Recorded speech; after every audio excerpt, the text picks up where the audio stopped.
Hello दोस्तों। स्वागत है आप सबका हमारे यूट्यूब चैनल पर। आज मैं पहली मुलाकात उत्तर भारत के एक छोटे से शहर सरस्वती नगर में जिंदगी हमेशा एक सी रफ्तार से चलती थी। सुबह मंदिर की घंटी, दोपहर को बाजार की आवाजें और शाम को छतों पर बैठी औरतों की बातें, सब कुछ रोज जैसा ही। इसी शहर में रहता था राज। राज शांत स्वभाव का लड़का था। किताबें, संगीत और अकेले में सोचना, यही उसकी दुनिया थी। उसके पिता स्कूल में अध्यापक थे और मां गृहिणी। घर साधारण था, लेकिन संस्कारों से भरा हुआ। राज कॉलेज में पढ़ता था और अक्सर लाइब्रेरी में घंटों बैठा रहता। उसी कॉलेज में एक दिन आई गीता। गीता शहर से बाहर, पहाड़ों के पास बसे एक कस्बे से आई थी। नई जगह, नए लोग, सब कुछ उसके लिए नया था। उसकी आंखों में एक अजीब सी चमक थी, जैसे वह हर चीज को ध्यान से देखती हो। वो ज्यादा बोलती नहीं थी, लेकिन जब मुस्कुराती तो सामने वाला अनायास ही मुस्कुरा उठता। पहला दिन था कॉलेज का। कॉलेज के प्रांगण में हलचल थी। नए छात्र, नए सपने। राज एक पेड़ के नीचे खड़ा नोट्स देख रहा था। तभी किसी की आवाज आई, एक्सक्यूज मी, लाइब्रेरी किधर है? राज ने सिर उठाया। सामने गीता खड़ी थी। कुछ पल के लिए समय जैसे रुक गया। राज ने पहले कभी ऐसा महसूस नहीं किया था। कोई खास बात नहीं थी, न कोई फिल्मी सीन, न कोई संगीत, बस एक साधारण सी मुलाकात। फिर भी दिल ने जैसे कुछ कहा। सीधे सामने वाला भवन, बाईं तरफ। राज ने थोड़ा झिझकते हुए कहा, थैंक यू। गीता मुस्कुराई। वो मुस्कान राज के साथ दिन भर रही। धीरे धीरे बढ़ती पहचान। अगले कुछ दिनों में राज ने गीता को कई बार देखा, कभी क्लास में, कभी लाइब्रेरी में। दोनों अक्सर एक ही टेबल के आसपास बैठ जाते, लेकिन बात कम ही होती। एक दिन लाइब्रेरी में हल्की बारिश की आवाज गूंज रही थी। बाहर मौसम ठंडा था और अंदर किताबों की खुशबू। गीता एक किताब ढूंढ रही थी, लेकिन उसे मिल नहीं रही थी। अगर आप चाहें, मैं मदद कर सकता हूं, राज ने हिम्मत करके कहा। गीता ने चौंक कर देखा, फिर हल्की सी मुस्कान, हाँ, मुझे हिंदी साहित्य की एक किताब चाहिए। प्रेमचंद? राज ने पूछा। हाँ। गीता की आंखों में खुशी झलक आई। राज ने किताब निकालकर उसे दे दी। आपको पढ़ना पसंद है? गीता ने पूछा। बहुत, राज बोला। शायद इसलिए क्योंकि किताबें कभी धोखा नहीं देती। गीता कुछ पल चुप रही, फिर बोली, शायद। लेकिन इंसान भी हमेशा बुरे नहीं होते। उस दिन पहली बार दोनों ने एक दूसरे को सच में महसूस किया। धीरे धीरे बातें बढ़ने लगी। कभी कॉलेज की कैंटीन में, कभी बस स्टॉप पर। दोनों के बीच एक अजीब सी सहजता थी। न कोई दिखावा, न कोई जल्दबाजी। गीता ने बताया कि वह लेखिका बनना चाहती है। राज ने बताया कि वह संगीत से बहुत प्यार करता है। आप गिटार बजाते हैं? गीता ने एक दिन पूछा। हाँ, राज मुस्कुराया, लेकिन सिर्फ अपने लिए। कभी सुनाइएगा, गीता ने कहा। वह एक साधारण सा वाक्य था, लेकिन राज के दिल में कुछ हलचल कर गया। एक शाम कॉलेज में सांस्कृतिक कार्यक्रम था। राज ने बहुत सोचने के बाद गिटार बजाने का नाम लिखवा दिया। जब वह मंच पर गया, उसकी नजर गीता पर पड़ी। वह पहली पंक्ति में बैठी थी। राज ने एक शांत सी धुन छेड़ी, बिना शब्दों के। पूरा हॉल शांत था। धुन खत्म हुई, तालियां बजीं। गीता की आंखें नम थीं। कार्यक्रम के बाद वह राज के पास आई। आपने बहुत सुंदर बजाया। गीता ने पहली बार महसूस किया कि यह सिर्फ दोस्ती नहीं थी, ये कुछ और था, गहरा, सच्चा, अनकहा। लेकिन हर कहानी में एक मोड़ होता है। कुछ ही दिनों बाद राज को पता चला कि गीता के पिता चाहते हैं कि कॉलेज खत्म होते ही वह अपने शहर लौट आए। वहां उसके लिए पहले से ही जिंदगी तय थी। राज ने यह बात सुनी, लेकिन गीता से कुछ कहा नहीं। उस रात वह देर तक छत पर बैठा रहा। पहली बार उसे डर लगा, किसी को खोने का डर, जिसे उसने पाया भी पूरी तरह नहीं था। खामोश एहसास, समय अपनी रफ्तार से चल रहा था, लेकिन राज और गीता के दिलों में कुछ रुक सा गया था। कॉलेज की वही गलियां, वही क्लासरूम, सब कुछ पहले जैसा था, पर दोनों के बीच अब एक अनकही दूरी थी। वे मिलते थे, बात करते थे, मुस्कुराते भी थे, लेकिन कुछ अधूरा सा रहता। राज जानता था कि गीता के जाने की बात सच है, और गीता जानती थी कि राज कुछ छुपा रहा है। एक शाम गीता हॉस्टल की छत पर बैठी डायरी लिख रही थी। आसमान में हल्के बादल थे और हवा ठंडी थी। उसने लिखा, कुछ लोग जिंदगी में ऐसे आते हैं, जिनके साथ वक्त कब आदत बन जाता है, पता ही नहीं चलता। उसके दिमाग में बार बार राज का चेहरा आ रहा था, उसकी शांत आंखें, उसका संगीत, उसकी बातें। क्या ये दोस्ती से ज्यादा है? ये सवाल उसे बेचैन कर रहा था। वह जानती थी कि उसके पिता के सपने उससे जुड़े हैं। वो उन्हें तोड़ना नहीं चाहती थी, लेकिन दिल दिल तो अपनी ही भाषा समझता है। दूसरी ओर राज अपने कमरे में बैठा गिटार के तार छेड़ रहा था। हर धुन अधूरी लग रही थी। उसकी मां ने पूछा, आजकल कुछ परेशान लगते हो? राज मुस्कुरा दिया, नहीं माँ, बस पढ़ाई का दबाव है। लेकिन सच्चाई ये थी कि वह गीता से डर रहा था, अपने दिल की सच्चाई कहने से डर रहा था। उसे लगता था, अगर कह दिया और वह चली गई तो। अगले दिन कैंटीन में दोनों बैठे थे। बातों बातों में गीता ने कहा, तुम आजकल बदले बदले से लगते हो राज। राज चुप रहा। अगर कुछ है तो कह सकते हो, गीता ने धीरे से कहा। कुछ नहीं है, राज ने जल्दी से कहा। गीता की आंखों में हल्की सी नमी आ गई। ठीक है, वो बोली, शायद मैं ही ज्यादा सोच रही हूं। वो उठकर चली गई। राज वहीं बैठा रह गया। पहली बार उसे लगा कि उसकी चुप्पी ने किसी को चोट पहुंचाई है। उस दिन अचानक तेज बारिश शुरू हो गई। कॉलेज की छुट्टी जल्दी हो गई। ज्यादातर छात्र निकल गए, लेकिन गीता बस स्टॉप पर अकेली खड़ी थी। राज ने उसे देखा और दौड़कर पहुंचा। छाता नहीं है, गीता ने सिर हिला दिया। राज ने बिना कुछ कहे छाता आगे कर दिया। दोनों बारिश में चुपचाप चलने लगे। कुछ कदम बाद गीता रुक गई। राज, क्या मैं तुम्हारी दोस्त हूं? हाँ, राज ने कहा। तो दोस्त होने के नाते सच बोलो। उसकी आवाज कांप रही थी। क्या तुम मुझसे दूर जा रहे हो? बारिश की आवाज तेज हो गई थी। राज ने गहरी सांस ली। मैं डरता हूं। किससे? गीता ने पूछा। तुम्हें खोने से, राज बोला। गीता कुछ पल चुप रही। फिर उसने हल्की मुस्कान के साथ कहा, डरकर सच न कहना। ये भी किसी को खोने जैसा ही होता है। उस दिन कोई बड़ा वादा नहीं हुआ, कोई प्रेम घोषणा नहीं हुई, लेकिन दोनों ने समझ लिया, दिल एक दूसरे की तरफ बढ़ चुका है। कुछ दिन बाद गीता ने राज को लाइब्रेरी के पीछे वाले बगीचे में बुलाया। मुझे तुम्हें कुछ बताना है, उसने कहा। राज का दिल जोर से धड़कने लगा। कॉलेज खत्म होते ही मुझे अपने शहर लौटना होगा, गीता ने धीरे से कहा। मेरे पिता चाहते हैं कि मैं वहां आगे की पढ़ाई करूं। राज ने यह पहले सुना था, फिर भी दिल बैठ सा गया। और तुम? राज ने पूछा। मैं नहीं जानती, गीता बोली। मैं अपने परिवार को भी नहीं तोड़ सकती, और अपने दिल को भी नहीं समझा पा रही। दोनों की आंखों में एक ही सवाल था, क्या प्यार हमेशा साथ रहने का नाम होता है? जाते जाते गीता ने कहा, अगर वक्त ने हमें अलग किया तो क्या हम एक दूसरे को गलत मानेंगे? राज ने सिर हिलाया, नहीं। सच्चा एहसास कभी गलत नहीं होता। वो पल छोटा था, लेकिन बहुत गहरा। विदाई और खत। कॉलेज का आखिरी सेमेस्टर शुरू हो चुका था। कैंपस में पहले जैसी चहल पहल थी, लेकिन राज और गीता दोनों को लग रहा था जैसे समय तेजी से फिसल रहा हो। हर दिन अब कीमती था। वे अब ज्यादा बातें नहीं करते थे, लेकिन साथ जरूर रहते।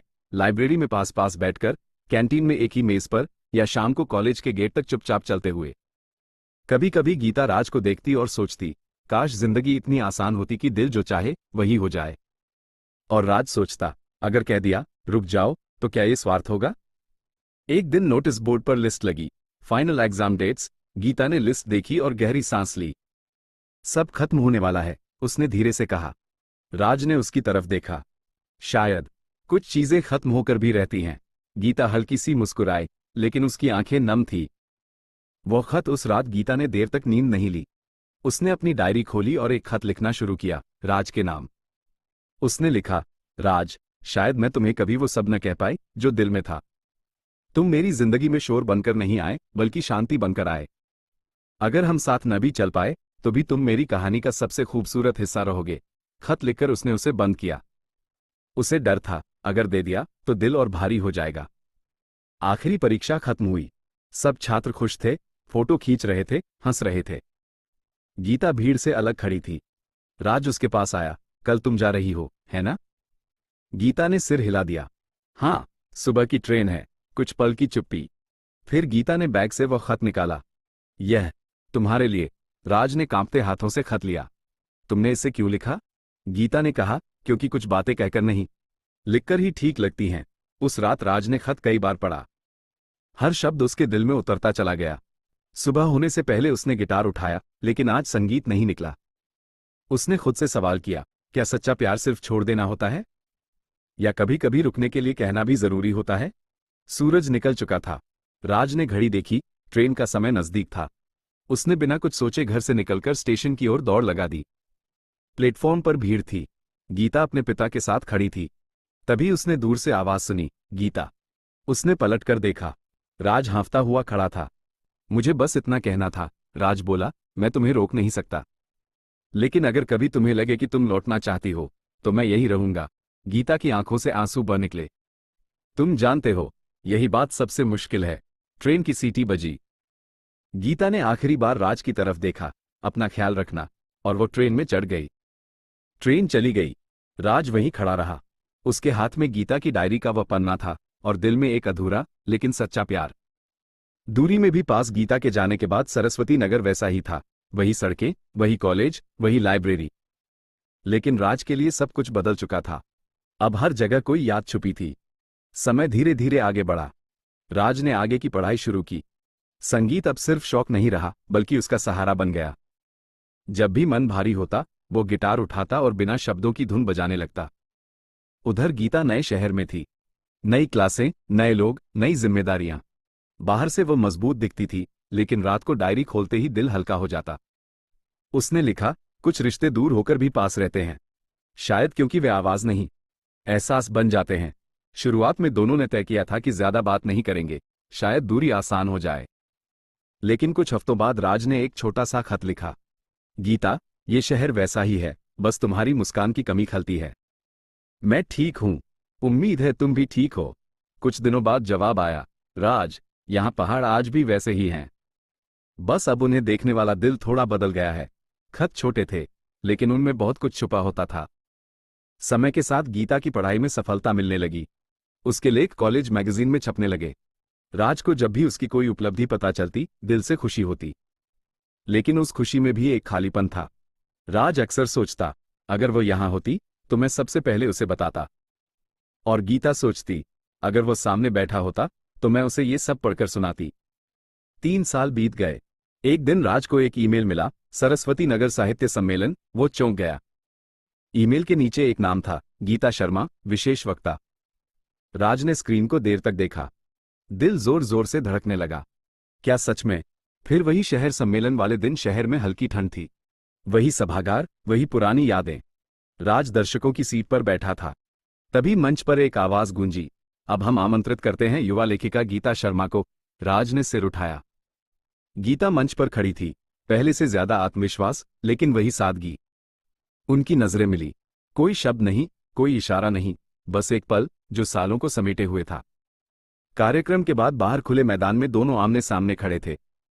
कैसे हो? राज ने पूछा। गीता मुस्कुराई, अब बेहतर हूं, और तुम? अब भी वही, राज बोला, बस थोड़ा ज्यादा समझदार। दोनों हंस पड़े। वो हंसी सालों बाद आई थी और बहुत सुकून देने वाली थी। टहलते हुए गीता ने कहा, उस वक्त हमें लगा था कि दूरी सब खत्म कर देगी। राज ने सिर हिलाया, लेकिन शायद दूरी ने ही हमें समझाया कि जो सच्चा होता है वो टिक जाता है। गीता रुकी। राज, क्या तुम्हें कभी अफसोस हुआ? राज ने उसे देखा, नहीं, क्योंकि जो था वो सच्चा था। गीता की आंखें भर आईं। शाम ढल रही थी। शहर की लाइटें जलने लगी। दोनों साथ खड़े थे, न वादे न जल्दबाजी। बस एक सवाल हवा में था, क्या अब किस्मत उन्हें साथ चलने का मौका देगी? शाम का आसमान हल्का गुलाबी हो चुका था। सरस्वती नगर की वही पुरानी सड़क जिस पर कभी दो अजनबी साथ चले थे, आज फिर राज और गीता को एक साथ देख रही थी। लेकिन इस बार वे बदले हुए थे, ज्यादा परिपक्व, ज्यादा सच्चे। थोड़ी देर चुप रहने के बाद गीता ने कहा, राज, अब हम पहले जैसे नहीं हैं। हमारे सपने, हमारी जिम्मेदारियां, सब बदल चुके हैं। राज ने शांत स्वर में कहा, हाँ, और शायद यही सबसे जरूरी बात है। गीता ने उसकी ओर देखा, मैं अब भागना नहीं चाहती, न अपने दिल से, न सच्चाई से। राज की आंखों में नमी आ गई। और मैं अब चुप नहीं रहना चाहता। पहली बार, बिना डर के, राज ने कहा, मैं तुमसे प्यार करता हूं, गीता। तब भी करता था, और अब भी। गीता ने गहरी सांस ली।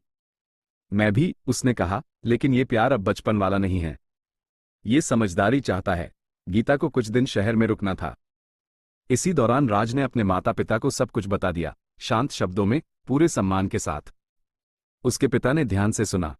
प्यार तभी टिकता है, उन्होंने कहा, जब वो जिम्मेदारी के साथ आए। उधर गीता ने भी अपने पिता से बात की। शुरुआत में वे चुप रहे, फिर बोले, अगर यह रिश्ता तुम्हें मजबूत बनाता है तो हम इसे समझने की कोशिश करेंगे। कोई आसान रास्ता नहीं था, लेकिन दरवाजे खुले थे। साथ, लेकिन धीरे। राज और गीता ने कोई जल्दबाजी नहीं की। उन्होंने तय किया, पहले अपने अपने करियर पर ध्यान देंगे, एक दूसरे का सम्मान करेंगे और हर फैसले में परिवार को साथ रखेंगे। वे रोज बात नहीं करते थे, लेकिन जब भी करते, सच से करते। उनका रिश्ता अब इंतजार से नहीं, भरोसे से बना था। 1 साल बाद सरस्वती नगर के उसी सभागार में एक और कार्यक्रम था। इस बार मंच पर दो नाम थे, राज वर्मा, संगीतकार गीता शर्मा, लेखिका कार्यक्रम के बाद दोनों साथ खड़े थे। गीता ने मुस्कुराकर कहा, याद है, हमने पहली बार यहीं एक दूसरे को देखा था? राज हंसा, और तब पता भी नहीं था कि यही जगह हमारी कहानी की गवाह बनेगी। कोई बड़ी घोषणा नहीं हुई, कोई फिल्मी पल नहीं, बस एक शांत शाम में मंदिर की घंटियों के बीच राज ने कहा, क्या हम जिंदगी भर ऐसे ही साथ चल सकते हैं, एक दूसरे का हाथ थामे, बिना जल्दबाजी? गीता की आंखों में सुकून था। हाँ, उसने कहा, क्योंकि सच्चा प्यार शोर नहीं करता, वो साथ चलता है। ये कहानी यहां खत्म नहीं होती, क्योंकि सच्चे प्यार की कहानियां कभी खत्म नहीं होती। वे हर दिन एक दूसरे को चुनते हैं, सम्मान के साथ, समझ के साथ, और भरोसे।